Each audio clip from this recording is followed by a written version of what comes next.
Let me start off by saying that I know this channel's content is helter-skelter and there's really no connecting thread as to what I talk about, and correct, I just want to talk about things that I like. As far as that goes, I've literally been wanting to make this video for 2 years, and now that I sort of have the technology, I want to take a crack at it. Oh man, this video is gonna take so long to edit. I'm sorry in advance for the shitty audio. I have no way of taking down the echo in this room.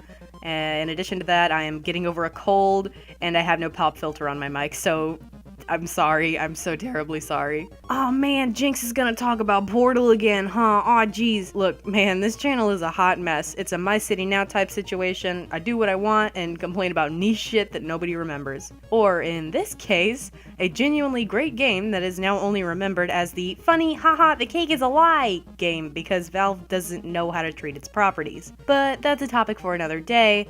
Today, I'm mad about something else. It's no secret that Portal 2 is my favorite game of all time. The atmosphere, the dialogue, the fantastic voice acting, I get chills every time the chassis scene rears its ugly head, as well as the fantastically improved gameplay and story, there are very few things I actually honestly dislike about the game.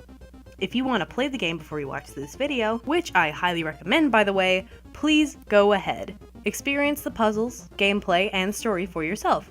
Formulate your own opinions. Get crushes on robots. That's what I did. Okay, so if Portal 2 is so great, then what could I possibly hate about it? You read the title of this video. Surprise, it's Chell. Let me make one thing perfectly clear. Chell is a badly made character. Not a horrible person, she's not badly designed, not a disaster to control in terms of gameplay. But as a character, she is very badly made. There's a lot to unpack here, so instead of throwing away the whole suitcase, let's get cracking. Let's start out this thing with what we know about Chell. Newsflash, this list is 4 sentences long. Number 1, she is very tenacious, never gives up, ever. Number 2, considered too dangerous to test in relation to that last point. Number 3, it's implied that she is the daughter of an Aperture employee. She was taken to Take Your Daughter to Work Day and did a potato battery project with the other children. She remarks on doing this project in her class the year before. Number 4, she is mute by choice. She does not give the robots of Aperture the satisfaction of a response. That's it. I'm not joking. This is not hyperbole. There are literally these 4, 5 if we're being generous. I melted 2 points together since they fit things we know about Chell, and that is all that Valve gave us. I have nothing against Chell as a character, mostly because she is literally given the personality of a cardboard box. I feel as though in Portal 1, it's a little more cut and dry. Portal 1 is a short, sweet, to-the-point game you can beat in under 90 minutes if you know what you're doing. It benefits from direct input from nobody but GLaDOS. It enhances the feeling of isolation and the betrayal you feel when she's about to toss you into a garbage fire. Portal 1 was a short enough game that having the protagonist not be a character was fine. Portal 1 is a short story, whereas Portal 2 is a novel. If you want to expand the content, you should expand every part of the content. The main characters in a short story don't need too much of a personality when the story will end in 4 pages. If you're going to be stuck with this character and in this character's head for like 400 pages, they better have some development, personality, or literally anything to make them interesting. I'm sorry for the mic pop. I didn't even hear it through my feedback, I just know it happened. This is my problem with Chell. In the wake of Portal 2 knocking literally everything else up to 11, the main character of both games gets a word's worth of development between them, and her lack of anything tangible is all the more noticeable when you have characters like GLaDOS, Wheatley, and even Cave Johnson. But, you cry, she's a blank slate the player is meant to project onto. I'm gonna stop you right there, Chief, because while silent protagonists can be used in this way, I don't think Chell was originally intended for this. As an example, Courier 6 from Fallout New Vegas is a silent protagonist. They never say a word, but because the game facilitates choice and the building of the character that you're playing as, their actions shape the world around them depending on who they talk to, what actions they take for what factions, etc. This is largely in part due to the fact that New Vegas is an open-world RPG. The character of Courier 6 is meant to be whoever you want, so your actions directly affect the outcome of the game. The entirety of the New Vegas Strip, and by extension the post-war Mojave as a whole. They were literally shot in the head to give you a clean template at the beginning of the game. Truth is, the game was rigged from the start. For as much as I love Portal 2, it's a linear game. One of my least favorite parts of the game, simply from a gameplay standpoint, is that Old Aperture is so big and expansive, but it doesn't do anything with this space. Sure, you had the occasional secret to be found about the facility's past, as well as GLaDOS, but there's only really one set track you can follow in the game to get back to the testing operations part of Aperture. Portal 2 is a linear platformer. Your actions do not affect the outcome of the game. There is only one ending to Portal 2. Chell is not created with the idea of build your own character in mind. Portal 2 is simply not that kind of game. She's the silent protagonist with no true voice of her own, who has given us no reason to become attached to her or even to consider her a full character. Let's take a look at the best comparison for the silent protagonist archetype. Gordon Freeman. Not only is he from another Valve property, Portal and Half-Life actually share a continuity, meaning they take place in the same universe. Gordon, as well as Chell, is a silent protagonist, and yet we know significantly more about Gordon and his life before, during, and after the events of the Resonance Cascade. People seem to sweep the knowledge we have about Gordon under the rug, and I don't quite know why. Never mind, I know why, but I'll get to that later. For now, we're going to talk about what we know about Gordon. Thank you to Ellie, who is much more knowledgeable about Half-Life, for compiling this list, by the way. Okay, here are the things that we know about Gordon Freeman. He constructed a butane-powered tennis ball cannon at the age of 6. His earliest heroes were Albert Einstein, Stephen Hawking, and Richard Feynman. He graduated MIT with a PhD in theoretical physics, wrote a thesis about the teleportation of matter through the use of extremely dense elements. He traveled to Austria and observed a series of teleportation experiments. He grows frustrated with the slow pace of academia.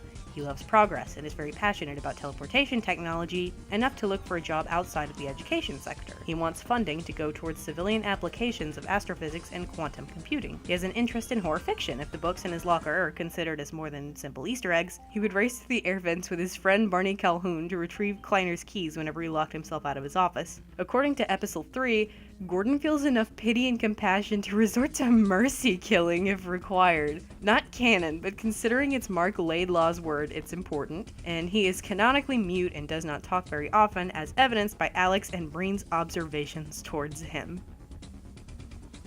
Look at that fucking stack of shit we know about this 5'7". Oh yeah, that's another thing. His canonical height is 5'7". He's an inch taller than me. Manlit. Gordon is a silent protagonist, but because of the character interactions he shares with most of the other characters in Half-Life, we know a lot more about him than we do about Chell. As for Chell's interactions with others in the game, we only really have 2 characters that actively speak to Chell, and even then they don't speak to her as much as at her. GLaDOS is omnipresent in the facility up until the point where she is placed into the potato battery in the second act. Wheatley talks to her entirely on his own, but keeps the conversation going on his own. And after he gains control of the chassis in the second act, he is a horrible mixture of the two.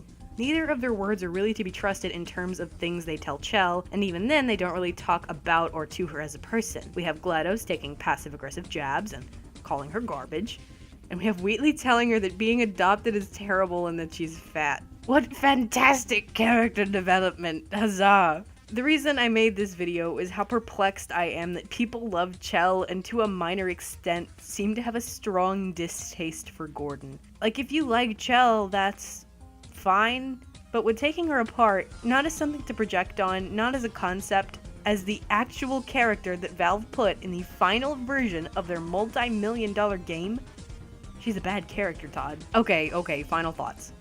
Chell is a character so poorly written that she is not written at all. This is all the more noticeable against such upgrades and developments like GLaDOS' backstory and the additions of characters like Wheatley and Cave Johnson. She was not a character made to be projected onto. The game does not facilitate the building off of her backstory.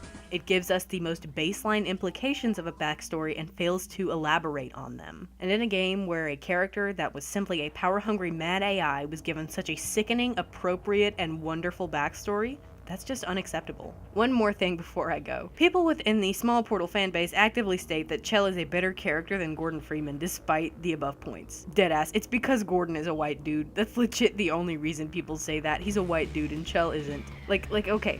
People say that Chell is a strong female character when, like, sort of Like, as we've stated before, she isn't really a character as much as an avatar that we, the players, use to experience the game through. So in theory, she is a strong female character. But in practice, she does absolutely nothing of her own volition. Even the one major event that Chell is credited with making the decision for, shooting the moon during the final battle of Portal 2, is legitimately the only option that we as players have. Portal 2 is linear. There is one ending. The character of Chell does not make this decision. The players do.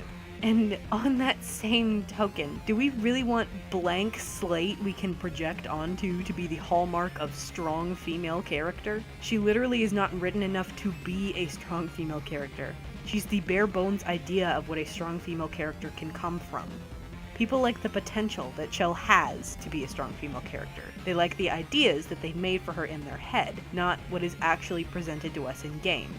Which, need I remind you, is nothing. She has the personality of a grape. If you want a good example of a strong female character, you don't even have to close Portal 2 on your desktop. GLaDOS is right fucking there. Or, if we're hopping games, Alex Vance, Gordon's companion through the majority of Half-Life 2, is also a wonderful example of a strong female character. I am talking about her as she is written and as she is acted, and her design. I am not talking about her AI. Objectively, her AI is fucking terrible. Even then, that's not her fault. Valve just didn't know how to program this shit 10 years ago. People like Chell because of what she could be, what they think she is as a silent protagonist. They do not like her for what she is. I'm mad. Whew, God. It's not the first time I've talked about Portal, and it absolutely won't be the last. What will I be complaining about next time? The problem with the chassis theory. How amazing GLaDOS is. Who knows? Probably both at some point. Thanks for watching, guys. I'll see y'all next time I decide to come out of the woodwork and make some content. Shoot for the moon. Because you don't have a choice.